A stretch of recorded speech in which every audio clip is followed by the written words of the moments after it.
Okay, hello, welcome in. April 3rd, 2023, Monday. This is the Slate DraftKings program. We take you up until 6 o'clock, just before 6 o'clock. It's right around 6 o'clock. So if you got plans at 6 o'clock, we'll take care of you regardless. It's Brendan Glasheen, Jeff Ulrich. We are live on the DraftKings YouTube channel, also available on DraftKings Twitch and at DK Live. DraftKings Nation. You can find all of our published written content. And also, we are the home of The Sweat, which airs weekdays at 11 a.m. Eastern Time in the same locations. We're going to talk Masters on this show. Not a whole lot of NFL going on, I'm sure, with the draft approaching. Now, this month, we can say the NFL draft is this month, 3 weeks from Thursday. I think that's right. Or 4 weeks from Thursday. 3 weeks. 3 weeks from Thursday from the NFL draft. And also, if Jeff's got a hockey play, we can go there as well. So we do want to start with the national championship game in men's college basketball. The women's final was yesterday afternoon. LSU, the champions. San Diego State, 7.5-point underdogs taking on UConn. UConn, Jeff, has rolled in this tournament. Rolled. Probably their toughest test was a half against Rick Pitino and Iona. That was probably the hardest or the closest sweat for UConn. I know Miami made a run Saturday night to make it sort of interesting before the floodgates opened, but I've got thoughts on this game too. What comes because I do crunch some numbers, college basketball. I dabble in the college basketball, not as much as the other stuff we talk about on these shows. But anyway, what are your thoughts on the game tonight? Yeah, no, I mean, look, quick thoughts here from a non-college basketball expert, probably the least knowledgeable college basketball person you'll meet. That's not true, not the least. But Ed Lowe's not cool enough to do this show anymore. So UConn coming in as the fourth seed. We were just talking about it pre-game. The odds discrepancy pre-tournament between these two teams was about 50 points. San Diego State was plus 8,000 at some points. UConn probably more in the 30 to 20 range. What we've seen is just utter dominance. The Gonzaga game. Even when it got a little tight against Miami, stretched things out. San Diego State, nice road. Obviously beat Alabama, but they also got lucky with the Furman upset. -7.5 to me feels really light for UConn. It feels like a light line where this game to me has a lot of outcomes where UConn just rolls by double digits. Again, not trying to pretend like diving in here too much, just taking a general, even just a general person like a passerby looking at it from the outside. This feels a little light. So, UConn to me, I won't be shocked if they roll. But I mean, look, this is college basketball. It's one of the highest variance sports out there. So anything can happen, obviously, but this feels like a UConn kind of ceremony that we're going to get tonight. So San Diego State, for those of you that want to convince yourself, why should I take the 7.5 points? Well, if they can muck it up, turn it into a defensive, slow-paced game, they want to play slow. They've got some bigs that I don't know if they're going to match up well with UConn. UConn's they're big, they're athletic, they've got shooters, they've got depth, they've got all those key ingredients when you're going into the regular or the start of the college basketball season. They check all the boxes. San Diego State has been awesome on the offensive glass. They hustle 50-50 balls. They get on the floor. They got some scrappy dudes who, if they got to contest shots and get UConn to miss on the defensive end. Offensive end, if they miss, they do a good job on the O glass. That is where they could stand a chance. The other element that this is the part where I think San Diego State has a realistic chance to keep it a game. Because that's what we're looking for too. As just a fan, you want to see a close game. Sure. UConn has not been all that exposed with its live ball turnovers. They do get a little sloppy because they're so free-flowing. Dan Hurley runs a really open season kind of offense. This happened a little bit in the second half when Miami made a little run to cut it to 8 or 9.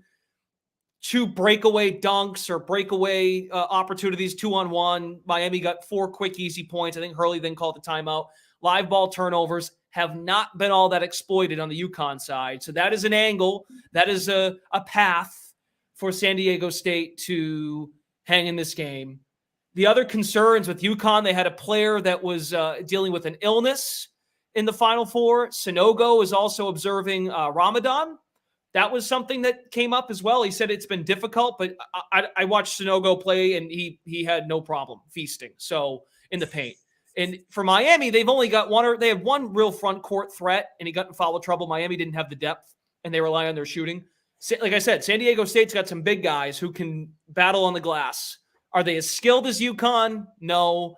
But from a size perspective, they could hang around. So I personally, I'm staying away from the points. I would be interested, though, in an under. Slower paced national championship game. I think San Diego State, if they do the things that I think that they are capable of, this could be a lower scoring game. I think the under probably makes some sense too, right? I mean, just the way you doled it out. If UConn wins, there's still a good chance, like San Diego State just doesn't get past like 60 points or something, right? Which will probably give you a good shot at hitting the under, or even stays well under 60 points. So, and then on the other side, like San Diego State keeps us close. I mean, it's probably not going to be like an 80-70 game or something like that. So It's probably going to be lower scoring. So that definitely feels like it's got some appeal. Again, not having like the splits up there where the public is going, although I may have them close to me here so I can take a quick look. But yeah, that seems to make some sense. God, I got all the odds up. Yeah, don't have the over-under splits. Anyways, that definitely makes some sense. San Diego State and UConn also are both top 15 nationally in three-point defense. San Diego State 3rd, UConn 15th. So San Diego State guards, they play defense. UConn, like I said, I think is just they're more skilled. It reflects the point spread. I do think, though, in the narrative-wise, big stage, UConn, there's been like debate over the weekend, like because we don't have one of the blue bloods in the final. Is UConn a blue blood? And when the women's game, for sure. Men's game, it's kind of a tweener. Like, is UConn really a blue blood? They've returned to form, the Calhoun days. But there could be some jitters here. It's not like we got a Kansas, or it was Kansas UNC last year. Two teams that have been there before, coaches that have been there before. Hurley's coached big games, but I would lean under in this game. My friend Julian Edlow has a couple of plays up on DK Nation. He likes San Diego State's team total first half under, which was at 28.5. Here we go. We got team props. Team total first half. There it is. So it's juiced now to the under.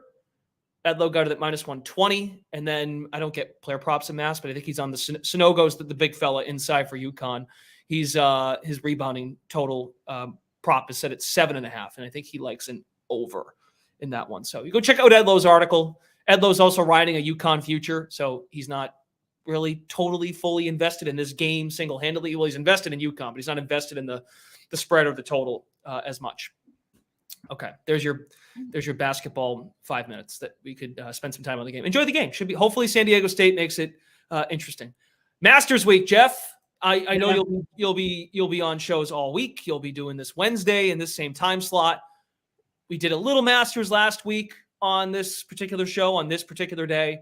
What are your latest developing thoughts on the Masters?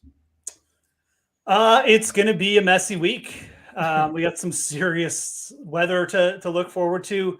Thursday looks like it's going to be okay. Friday going to be really messy. Actually, Friday isn't going to be as bad as Saturday. Friday, the winds pick up. You're going to have gusts over 20 miles per hour, potentially some rain as well. Highs going to be like 60 range, 65-ish. But then Saturday, the highs might be like 58, 55 degree Fahrenheit with rain like a lot of the day. Saturday could maybe even be a washout. So, interesting to see when we've gotten bad weather in the past, we've gotten weird winters. Danny Willett won when there was really bad weather. The winning score was 5 under. Zach Johnson won in a year where there was really bad weather. Even Mike Weir going back to 2003, it was wet. It was bad weather that season. So shorter hitters have, for some reason, prospered. Don't know what you want to read into that, but it probably opens up the field a little bit. Becomes a little bit more of a draw thing where if you get the better side of the draw, maybe your wave gets a stoppage, you get out on a soft course for a bit, you get a lead. That's kind of been what's happened. That's kind of what I would not be shocked happens this week. So feels like a bit more of a wide open event right now. We've had obviously a dominant winner last season, Scotty Scheffler. Hideki Matsuyama won this season before. Certainly like a worthy winner that season as well. But the course has played tougher the last 2 seasons after they've lengthened a couple holes. And I'm expecting a very wide open event with some stoppages, with some weird draw stuff, and potentially a couple surprise names making their way to the top of the leaderboard. Jeff's got a write up right now. DFS cheat sheet. He's also got picks. He works in some sports betting angles as well in that article. You can find it right now. DKNation.DraftKings.com. So you mentioned the weather. That could obviously play a part into the course, but any key bullet points that you keep in mind when you think about Augusta National?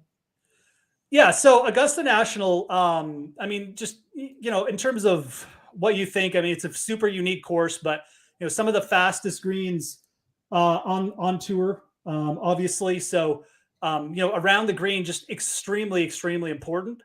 And what we've seen over, especially like with the last 2 winners, top 5 in strokes gained around the green stats for the week. So, to me, like, you need length, you need really good ball striking, but you kind of just need that complete game.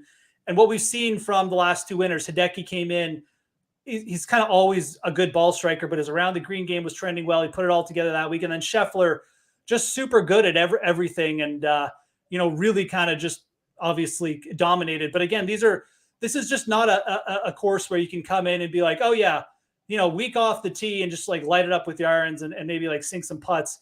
You got to be good at everything because it's a really hilly course. You're going to miss greens. And when you miss greens, it's really tough.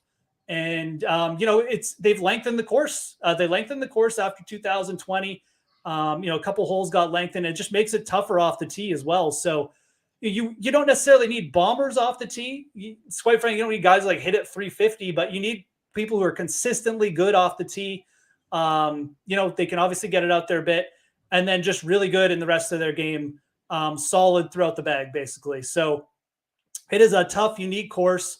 We've seen some top players struggle with it too. Like it's very much it doesn't fit everyone's boat. That's the other thing about Augusta. Like, we always make the argument, well, this guy can do it this year. Well, there's certain trends with players. You can put Rory McIlroy into this trend too. Like, I just don't think it's his favorite course in the world. Doesn't mean he can't win here, but there's certainly other players we've seen. Jordan Spieth came here the first season and just like fell in love with the course.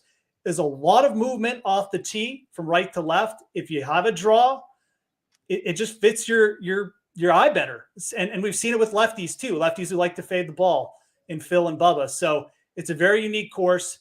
There's certain players who just year after year seem to just do better at it than others. And, it's just a fun little event, really, is what it comes down to. I call it a little event. It's not little by any means, but it's a condensed field in this like unique environment. So it is what it is. It's just, it's kind of the coolest event we get every year because of how unique it is. And seeing the course play out is just part of the fun.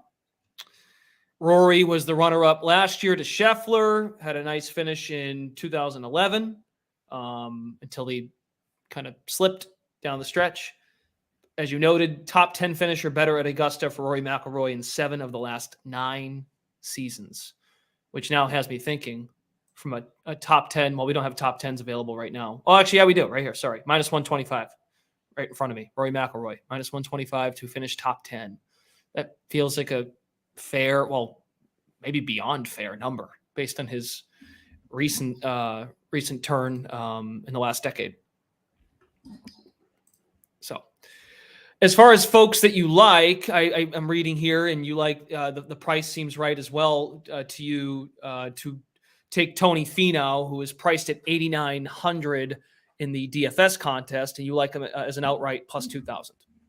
Yes, for sure. So Tony Finau is a guy. I think, again, always coming into thinking about, Augusta, you think about the course history as well, but also just like the recent momentum and just watching guys, even just like up to like a year ago. I like to track back. I think what we've seen in Augusta too, like certain certain seasons is, players don't just come in with a little bit of momentum. They come in with momentum from like the last major, the last season.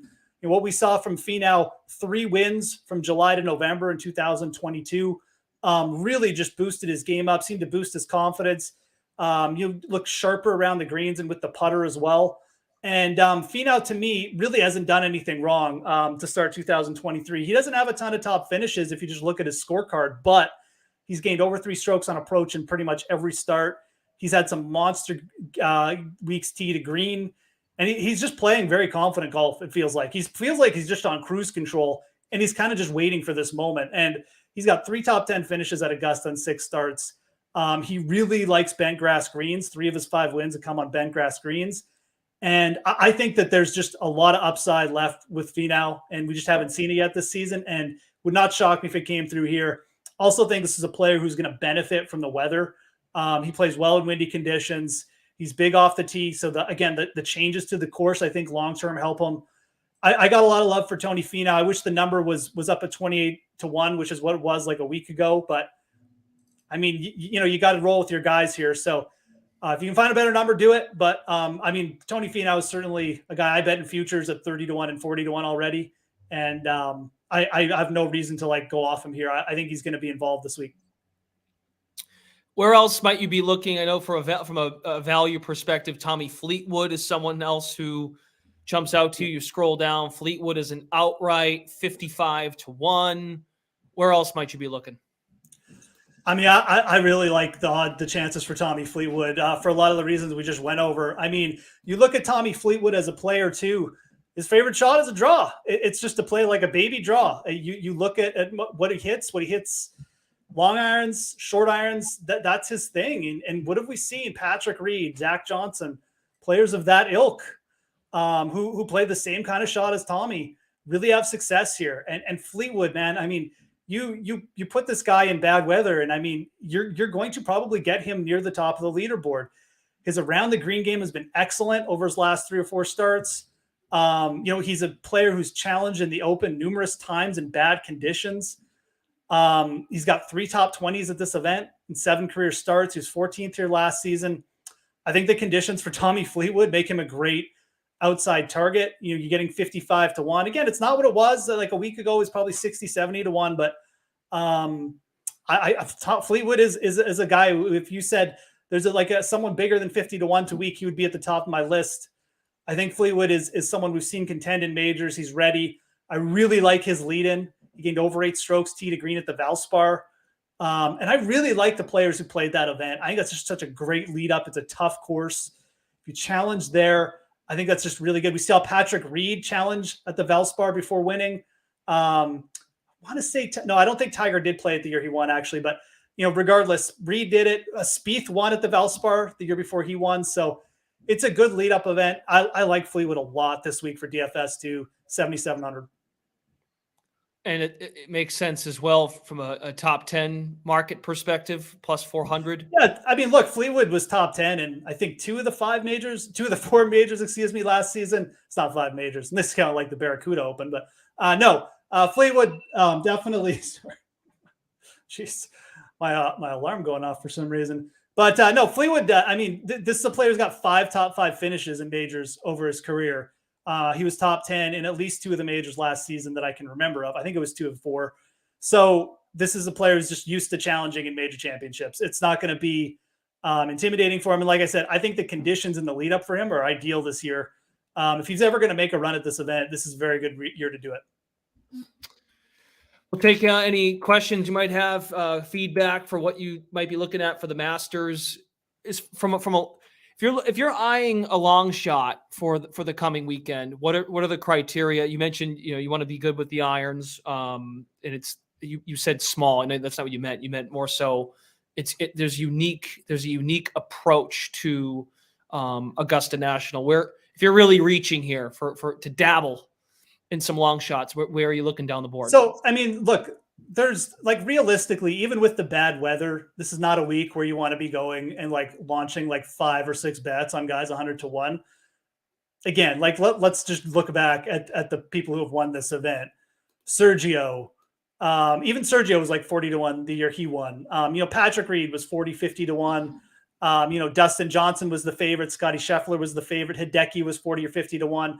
We don't need to go too deep. That's why I bring up Fleetwood. I think Fleetwood's at a bettable number, 55 to 1. And he's not what you call a super dark horse. This is not a player we're not, used to seeing in contention or anything like that.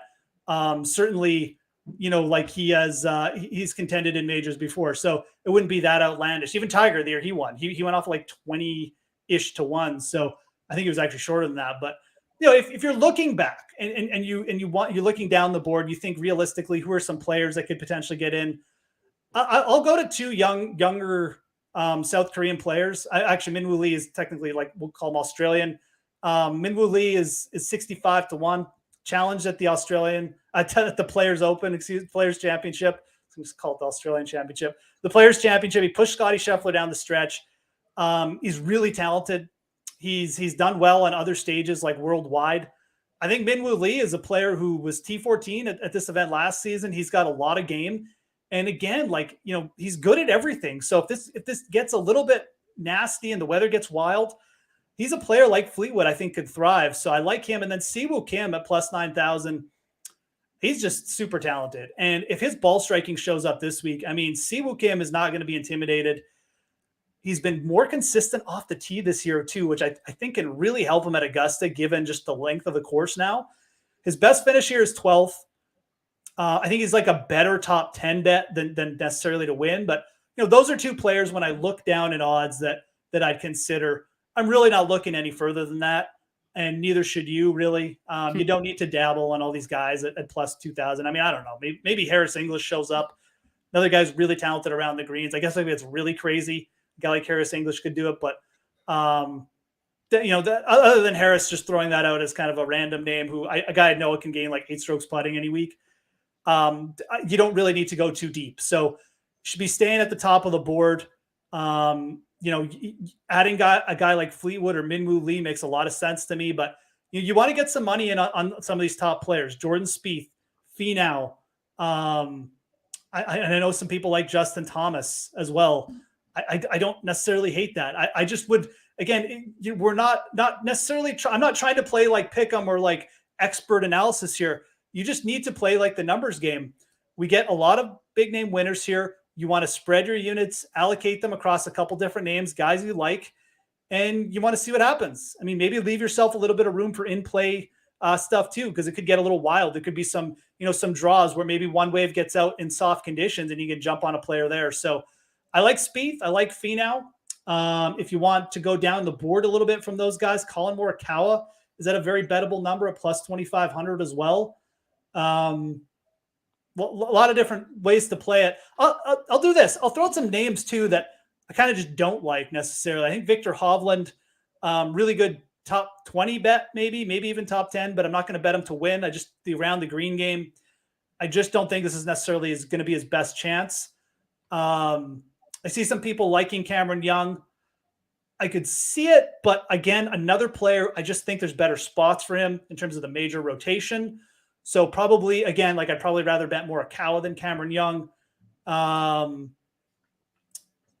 Corey Connors, again, probably a better top 10 bet to me than anything. I'm not going to bet Fitzpatrick.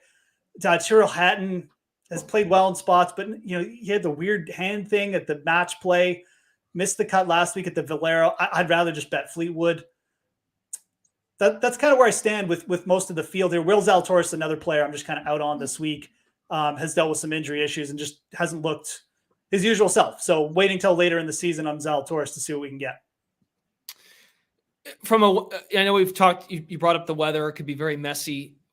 If things were to, does anything say it clears up? Does that open, does the light bulb flash and you say to yourself, okay, maybe I am more interested in so-and-so if things are better? Or is that just are you sticking to it? Like, all right, it's not going to be pretty. I don't think the weather's going to clear up. It's going to be bad weather. I think what you would play for then is, again, leaving yourself some room to do some in-play stuff, because if we do get softer conditions, a guy like Colin Morikawa, where he could just come out and shoot 64 in soft conditions. I think that would be very advantageous. All of a sudden the greens are receptive. He doesn't have to worry about scrambling. But with the win factor where it's at now, I just don't know if we're going to get that. I think if we get, like, let's say, let me put it this way. If we get like a Saturday washout where the play is pushed into Sunday, I would start taking a look at a guy like Morikawa, maybe even a Cameron Young, where they're going to have softer conditions to go fire at pins, and they're not going to have to worry about around the green game. But right now, my focus is on kind of players with just a little bit trending a little bit better in the all-around stuff, the around the green game. Not again, like I actually like the odds on Morikawa. And if you want to mix him, like, again, you can always mix in skill sets. I'm talking a lot about guys like Spieth, Fleetwood. I'm really targeting those players who I think have that upside in the around the green game. But, if you want to mix in a guy like Morikawa with that, I think that gives you a nice bundle of players. Again, we're not trying to play like, don't try and be like the smartest guy on earth and just, say like, oh, like I know Spieth is going to win. We don't know who's going to win. We're trying to give ourselves a nice shot at hitting on one of these top players. I think if you bundle a couple guys with good around the green games like Spieth and Fleetwood, and maybe you throw in a really great iron player like Morikawa, that gives you access to a couple different skill sets. If it does get softer, I think that benefits Morikawa. And if it stays ugly, Spieth and Fleetwood could definitely prosper. So I think that's how I'm looking at this Masters, expecting it to be pretty ugly. With the opportunity potentially, if we get a washout, maybe the scoring eases up on Sunday and even into Monday if we get like a push today. So I've got the DFS contest pulled up, threw in some of your suggestions. It's more of a balanced build based on the names you threw out there. Finau, Fleetwood, Kim, and Spieth are some names. So in order of salary, Spieth 1, then Finau, Fleetwood, who you mentioned, and then Kim. So I'm imagining, based on the names you suggested from a DFS perspective, a balanced build is what you're striving for. I mean, look, we have. The majors always brings us, a little bit softer pricing. I think they've really done a well pricing. The pricing is very similar to last year, and I think they've done well, like pricing Scheffler, even pricing some of the live players like Cam Smith, not making them too cheap. Maybe Dustin Johnson, you could argue, a little bit too cheap. Brooks Koepka as well, but other than those live players, it's pretty tight pricing. So it is going to be easier to go balanced. We've got so many players like Morikawa, Homa, Finau, who are really good value in that range. Again, definitely would lean towards the balance side, especially for single entries and stuff like that. And if some of these players do get chalky, that's okay, because there's so many pivot options. Like I already brought up a guy like Minwoo Lee. Pretty hard to see Minwoo Lee getting too chalky, considering he's priced the same as Corey Connors and Brooks Koepka. He's probably going to be the lowest owned of those three. So lots of different ways you can differentiate. You can always just, pick one guy who's going to be like 2% owned, going to really bring down your ownership potential there. But you definitely don't need to avoid the top of the board, nor should you. Building around Scotty Scheffler is absolutely fine. Scotty Scheffler, all he does is win events. But from a complete just upside perspective, balanced build definitely is I'd say a little bit more efficient this week for sure. Okay, we have a couple minutes we can spend. And again, Jeff will have coverage of the Masters all week with DraftKings articles. He's got one up right now, as we talked about, kind of the cheat sheet. Also, will be here throughout the week on the Sweat and on this show, the Slate, with Emerson, I think, Wednesday. And whoever else decides to join, talk some golf. What about the NHL as the season winds down? Any plays that you like for this evening's slate? Yeah, so it's a pretty quiet slate. It's 3 games. Got some low puck totals actually with like Nashville and Dallas and Vegas and Minnesota. I brought up a couple goal props here. I think that if I was looking at goal props, I'd be looking at the Kraken tonight. Coyotes obviously allow a ton of shots on net, and I think there's some pretty solid opportunities here for some of their forwards to potentially get in on here. You got Jaden Schwartz at plus 205 and Oliver Bjorkstrand at plus 205. I mean, you could certainly take a little bit piece of both, but I think that Jaden Schwartz is he's been coming on a late. He's been shooting the puck a little bit more. I think he makes a lot of sense as an anytime goal scorer tonight, because again, I feel like the Kraken going to be in a really good spot here to put up a fair number of goals. I don't necessarily love taking them on the puck line because, the odds, whenever they drift kind of under plus 100, not really my favorite thing to do. but I could certainly see the Kraken putting up 4 or 5 goals. And Jaden Schwartz, I just think that's a very good anytime goal scorer number there for him. So player prop, I like right off the bat.